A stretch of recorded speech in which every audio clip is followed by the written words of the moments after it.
So 2 days ago I went to do my first car photo shoot with a Porsche 911 and the photos turned out really amazing.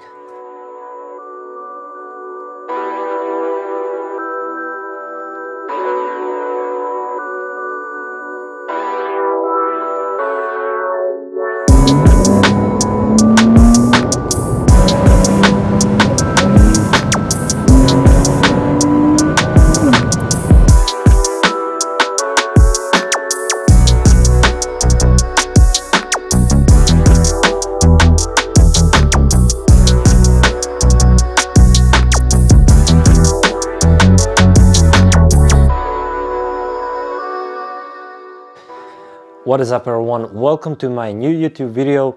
As I said, 2 days ago I went and did my first car photo shoot with a Porsche 911 and it actually went really well considering I had only like 20 or so minutes to capture as many photos as I can and some b-roll as well next to that. So as always I used my 24-70mm f4 lens, which I'm using to shoot right now, and the 85mm f1.8 lens for those close-up shots. So out of 100 photos that I took that day, I'm going to show you the 12 photos that actually made the cut. So for the first photo, we got a wide shot from the front left side of the car, and I went a little bit lower, so it's kind of a low angle wide shot. I used the 24mm focal length and you cannot really go wrong with this type of shot. Really, if you have any car that you want to shoot, if you do a composition like this, it is always going to turn out really good. So this is the first shot that I took, and the second one is really similar to that. I used again the 24mm focal length, but this time I went a little bit closer and I went a little bit more inwards to the center. So this is the second shot. For the third shot, I took a photo of a part of the interior, which is this shifter right here. And if I show you the before and after retouching this photo, you can see there's a lot of dust lying around. Now, no matter how clean the car is, there's always going to be dust lying around. So a little bit of healing brush tool in Photoshop will fix that. So you can see that I managed to clean up all of the dust from the photo, and the photo looks really clean right now. For the fourth photo, I switched to the 85mm f1.8 lens and I just did a straight shot from the front of the car. I went a little bit down, so a lower angle again, and it's a pretty straightforward shot.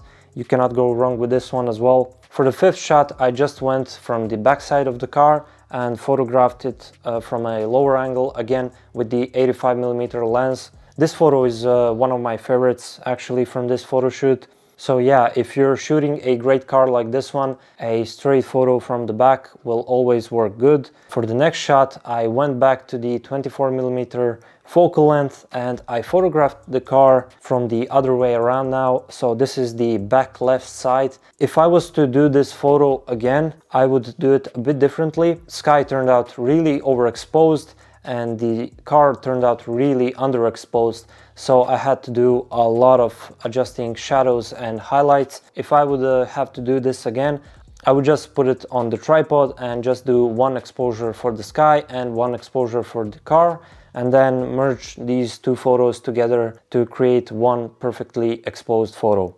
So for the next shot, I took a close-up photo with the 85mm lens, and on this one I just took a photo of the Porsche logo with the 911 Carrera 4S written down below. Now this one is really cool because I actually didn't use the lens hood for this one, so you can see in the top left corner that there is a lot of light coming in from the side and creating these light rays which are really adding some warmth to the photo. This one would probably be in my top 3 of this photo shoot. For the 8th photo, I took a close-up shot of the whole back of the car, so you can see the logo, the lights, the exhaust and everything. Again, a lot of light rays because I didn't use the lens hood, so this one is really good as well. Now for the ninth photo, I did a portrait shot of the left side of the car, and actually my subject in this photo was the back wheel. So as you can see, the rim is pretty well lighted, but there's also the sun going down underneath the car, and you can see a couple of light rays coming into the lens from that. For the next two photos, I actually took two close-ups of the headlights of the car, because I think these headlights are really the best headlights I've ever seen on a car. So I really wanted to get some photos of them. So I ended up making two photos. And for the last photo, I ended up taking a photo of the logo of the car on the hood. And you can see the left headlight in the background. This is pretty much the 12 photos that I took that day. As I said, I only had 20 minutes, so I'm pretty happy with how the photos turned out. So as a first car photo shoot, I think this one was a great success, because I really got some great photos and some B-roll next to that. So yeah, if I had to choose one of these photos, which one is actually my favorite photo, I wouldn't be able to decide between the fifth and sixth photo. These are really both great photos. I'm actually using the fifth photo as my wallpaper on the phone. So yeah, if I had to choose only one, I would probably choose the fifth one. But let me know down below in the comments which one is your favorite one. I have to mention that all of these photos were edited with my own Lightroom presets that are still unreleased, but will be released when we hit the 1000 subscriber mark. So if you aren't already subscribed to the channel and you want to see more of these videos in the future, and I will be posting actually more car photography videos in the future, then hit that subscribe button down below and stay notified when I post those videos. And yeah, I'll see you in the next one.